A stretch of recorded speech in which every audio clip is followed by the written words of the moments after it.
ఈ దిన వాక్య ధ్యానాంశం, క్రీస్తును ప్రాణముగా ప్రేమిస్తున్నావా? ఆ దేశములో బహిరంగముగా యేసుక్రీస్తును ఆరాధించడానికి వీలు లేదు. ఎవరైనా క్రీస్తును ఆరాధించడం పోలీసులు చూచినట్లయితే వారిని బంధించి బహు భయంకరంగా శిక్షించి ప్రాణం తీసేవారు.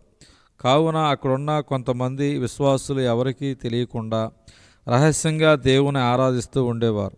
ఆ విశ్వాసులు ఎక్కడ పోలీసులు వచ్చి తమను బంధిస్తారోనన్న భయంతో చాలా నిశ్శబ్దంగా ప్రార్థన చేస్తూ చాలా మెల్లగా వాక్యాన్ని ధ్యానిస్తూ ఉండగా ఇద్దరు పోలీసులు తుపాకులు పట్టుకుని అకస్మాత్తుగా వారి మధ్యకు వచ్చారు. ఒక్కసారిగా పోలీసులు రావడంతో ఆ విశ్వాసులు బహుగా భీతి చెందారు. అప్పుడు ఆ ఇద్దరిలో ఒక పోలీసు వారిని తుపాకీతో మరింత భయపెడుతూ, క్రీస్తును ఆరాధిస్తున్న మీ ప్రాణాలు తీయడానికి వచ్చాం.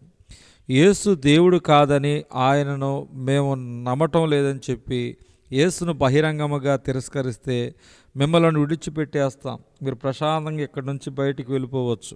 కానీ ఎవరైతే యేసే నిజమైన దేవుడు, ఆయననే మేము ఆరాధిస్తామని అంటారో వారి ప్రాణాలు మాత్రం గాలిలో కలిసిపోతాయి. యేసు కావాలో ప్రాణాలు కావాలో మీరే నిర్ణయించుకోండి అని అనేసరికి అందులో ఉన్న అనేక మంది యేసు మాకు వద్దు, ప్రాణమే కావాలని ఒకరి తర్వాత ఒకరు నెమ్మదిగా బయటికి వెళ్ళిపోయారు.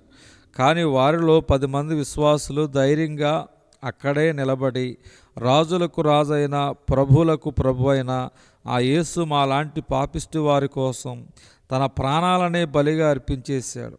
అటువంటి దేవుని కొరకు మాలాంటి పాపిష్టి మనుష్యులు ప్రాణాన్ని పోగొట్టుకోవడంలో గొప్ప విషయం లేనే లేదు.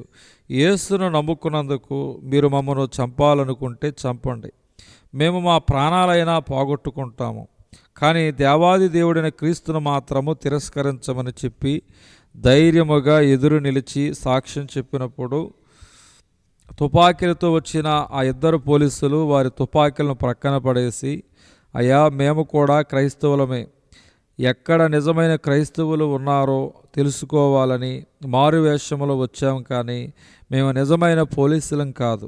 కొంచెం భయపెడితే క్రీస్తును వదిలిపెట్టి వెళ్ళిపోయే నామకార్థ క్రైస్తవులు మాకు వద్దు. క్రీస్తు కోసం ప్రాణాలకు తెగించి ధైర్యముగా ఆయనకు సాక్ష్యమిచ్చేవారు కావాలని వెతుకుతూ వచ్చాం. ఇక్కడ మిమ్మల్ని కనుగొన్నాం రండి. చెత్తంతా బయటకు పోయింది.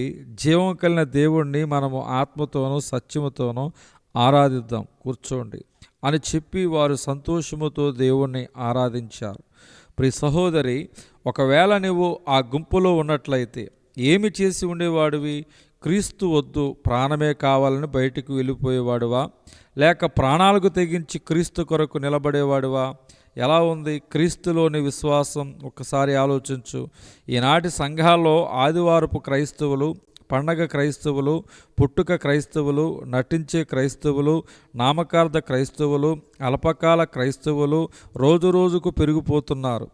దేవునికి కావలసింది నిజ క్రైస్తవులు, అన్ని వేళలా దేవుని వెంబడించే గణపరిచే క్రైస్తవులు, ధైర్యము కలిగి దేవునికి సాక్షులుగా జీవించే క్రైస్తవులు కావాలి. పాపిష్టి అలవాట్లకు, శరీర కార్యాలకు చోటిచ్చేవారు, అబద్ధాలు చెప్పేవారు, సైతాను సంబంధులకు, సైతాను ఉచ్చులకు దాసోహమైపోయేవారు వీరందరూ క్రీస్తుని తిరస్కరించే గుంపులోకే వస్తారనే సత్యం మర్చిపోవద్దు. నువ్వు క్రీస్తును అంగీకరించినట్లయితే, నీవు ఆయనను ప్రేమిస్తున్నట్లయితే, ఆయన ఆశించినట్టుగా పరిశుద్ధముగా రోషము కలిగి జీవిస్తావు. ఆయనను గూర్చి ధైర్యముగా సాక్ష్యమిస్తావు. మరియు ఆత్మను చంపనేరక దేహమనే చంపువారికి భయపడకుడు కానీ ఆత్మను దేహమును కూడా నరకములో నశింప చేయగలవానికి మిక్కిలి భయపడుడి. మత్తయి సువార్త 10:28. మనుష్యులు ఎదుట నన్ను ఒప్పుకున్నవాడెవడో పరలోకమందున నా తండ్రి ఎదుట నేను వారిని ఒప్పుకొందును. దేవుడి దిన వాక్య ధ్యానం దేవుడు దీవించునుగాక. ఆమేన్.